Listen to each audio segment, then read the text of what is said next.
Getting lots of color in shady gardens can be a bit of a challenge sometimes, and the reason for that is because most brightly colored flowers tend to prefer full sun. But there are ways around this, and we're going to take a look at a few solutions today. It could be that your porch or your patio doesn't get enough sun, or maybe different spots in your garden that just don't have that pop of color. And so we're going to look at 14 different plants today. Some of them it's the leaves, some of them it's a combination of leaves and flowers, but you'll see that there are ways around it. Welcome to our home and garden channel. My name is Marlene. Now let's take a look. So the first one would be Impatiens. And this is one of my favorite ones for shade. They're very inexpensive and they last from spring right through into the fall season. Look at this, guys. Isn't this gorgeous? They start off pretty small and then they just fluff out. This one right here is actually in a rectangular planter, and you can't even see it because it's just fluffed out so much, and all those beautiful flowers are right there. You can see how gorgeous they are. Just so beautiful, and they're disease resistant, pest resistant. There's so many good things about this plant. Why you'll want to have it to beautify any space in your garden or your porch or patio that needs it. You can see there's some little ones coming up under there too. And even as far as colors go, there are lots more available. You can get bright colors, like your oranges, corals, pinks, like light purples, whites, and all of that. So it's very versatile in terms of, like getting different colors that may suit the palette you're looking for. And over here, these are some beautiful ones just to show you. This was in the fall. Some of the older leaves to the back, to the base of the plant had fallen off, but it was still looking gorgeous. So they go right up until the first hard freeze. And then, that's it for them because they are annuals, so they will not come back the following year. But boy, do they give you a good show. And they look even better to me further in the season. And this is typically how I start mine off. You can start them off as seeds, of course, but you can also start them off like this. And then this is what it becomes in a few weeks. And in this recent video, I went into a lot of detail about Impatiens themselves. And I will link it at the end or in the description box. You can take a look for all the details. Moving on to number 2, and that would be begonias. And this one is another favorite of mine, guys. Quite often in the garden centers, you will see where they tell you that they prefer part sun. Even in some cases, they may tell you that it can take full sun. And part sun is just 4 to 6 hours of sunlight per day. Shade is less than 4 hours of direct sunlight per day. But even though some of them can take that kind of a heat or direct, sun coming over, it's best to have them avoid afternoon sun. But for me, part sun or shade is a perfect place for them. So I highly recommend getting begonias. Moving on to the next one would be caladiums. And aren't these gorgeous, guys? And for these, they do produce a flower, but it's not very showy at all. But the leaves, they certainly are. So this is certainly worth your time. And there are many different varieties of caladiums. You have the darker red ones, you have pinks, whites, various combinations of them. Some of them, the leaves are ruffled at the edge. Some of them, they're smooth.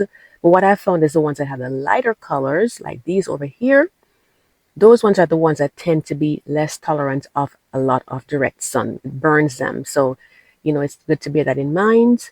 But either one of these, any of these types will work for you if you have a shade area, that you want to get some nice color in.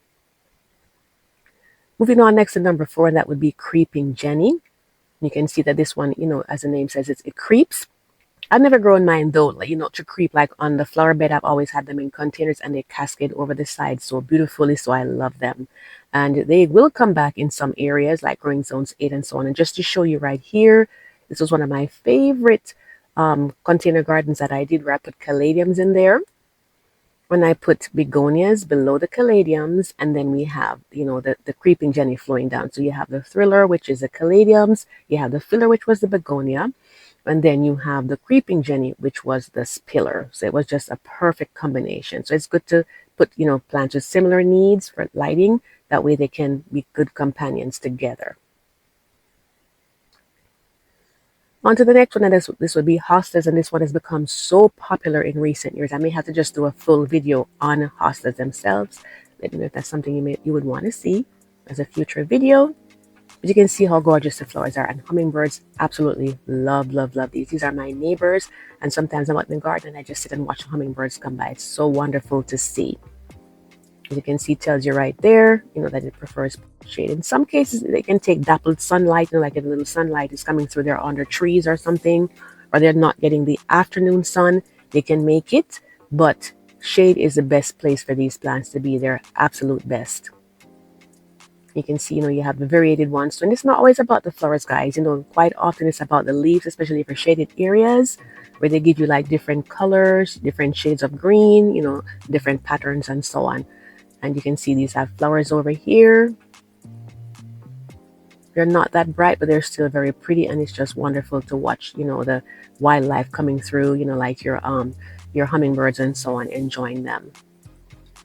They have different shapes and all of that. So there's another variety that's coming to your space. And they're perennials, so they multiply every year. And if you wanted to get, like in the winter, you can always get them in this, like your dry roots, and you can plant those before, or I should say, after the last hard frost. And this one over here, this one is large. It has that nice blue-green hue, which I absolutely love, depending on what this would be so pretty with some impatiens, maybe, or even some ferns or something like that. And I just wanted to pause to say, we'd love to have you subscribe if you've never done so before. We do lots of gardening topics, tips, and tours, and we go over common mistakes, that you can avoid. We've learned from them, and others have too. And if you haven't heard from us for a while, like my husband and I, be sure to stop by because we do weekly videos.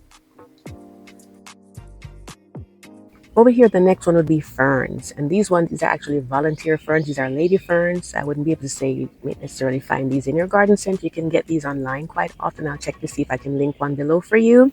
But these grew by themselves, and they are perennials, so they dry down they're deciduous, I should say, too. So they dry down in the winter, and they come back up every spring. And just look at them, guys. They're just so gorgeous. I don't have to do anything to them. They're just there the whole time. All I do is just trim them back in the winter.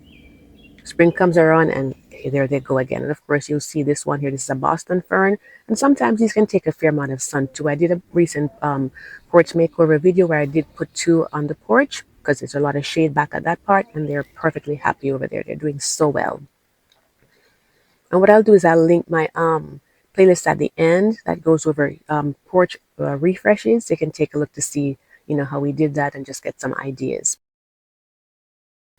This one is a topsy-turvy one. It's also another variety of the Boston fern. Very, very pretty. Moving on to the next one, and that would be coral bells, also called heuchera. And this one is mostly grown for the leaves. The colors of the leaves are so bright and beautiful. They do produce flowers too, but they're like a little foam on top of the plant. So it does add some interest. And this is a cold-tolerant plant, so this is a perennial. It comes back, and it blooms earlier when many of the other plants aren't blooming. You can see you have different shades of that darker color.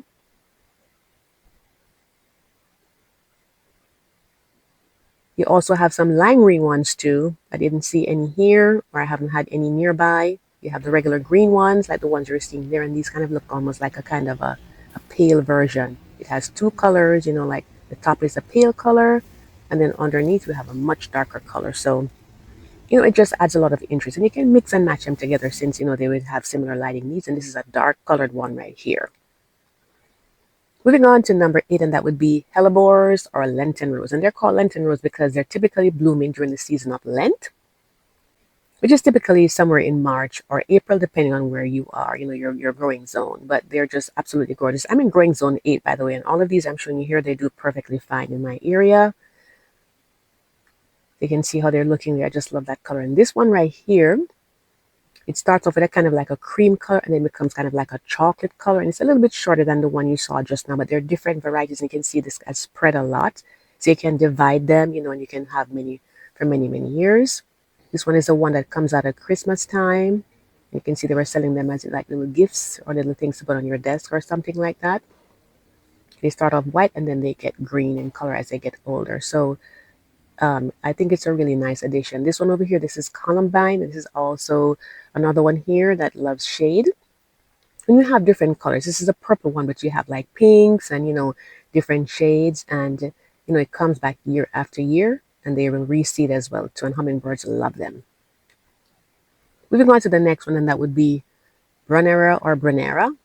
And this one produces some beautiful little blue flowers, and these are becoming quite popular, as time goes by. And this one is so much more about the leaves, I think, than the flowers. They both go well together, but it's just so beautiful to see them. So I'll put a link in the description box if you wanted to get one of these. And be sure to read your reviews, guys, so you can feel comfortable about what you're ordering. Moving on to the next one, and that would be Lily of the Valley. And these are quite often used in wedding bouquets, like the white ones, because they smell so sweet. What I'll say though is that they're very invasive. So if you're planting these, I'd say grow them in containers because they do spread a lot by underground stems and they really will take over the area where you put them if they're just given free reign. So that's something to bear in mind, when you're growing your lily of the valley. Next we have bleeding heart. And these are perennials. They come back year after year and they're just absolutely gorgeous. And next we move on to Lungworth. And this one has little purple flowers. It is a perennial as well too. It does need to be well watered. So you want, not over watering, of course. You don't want to have wet feet, but you can't just have them dry out. Typically in the shade though, your plants will, tend to be cooler. So they're not going to dry out as easily anyway. So that kind of helps in that regard. And of course, there's always coleus. And coleus, there are so many different varieties, but what I have found in recent, I've found over the years is that the ones that are lighter in color tend to want less of, the direct sunlight. So they're quite happy in the shade. They do produce little tiny flowers, but the main attraction for them really is the leaves because there's so many different options of coleus for you. And I'll most likely do a separate video because there's so many of them and they're just so beautiful. And there is more than enough to be said about this wonderful plant. Look how gorgeous this one is, guys. So it's about texture too, texture, different shades of green, different shades of, different colors. It's all there in these wonderful plants for you. So main thing to bear in mind is when you're planting your shade plants is that it's going to be something that if you're mixing them with other things, make sure that they all like the same lighting needs, watering needs as well if they're in containers, and they should do really, really well. And I wanted to say a big thank you to our channel members. We appreciate you all so, so much. And those of you that share our videos time and time again with fellow gardeners. And if you've never been on this channel before, I certainly hope you'll consider subscribing. Gardening is just such a wonderful hobby. There are so many benefits from it. You grow food that you can eat, you know where it's coming from. It's healthier. And all these beautiful plants, they help to lift your mood. It's just so many things to gain from this. So I want to thank you all so much for watching. Happy gardening. And I do hope to see you in the next one. Take care.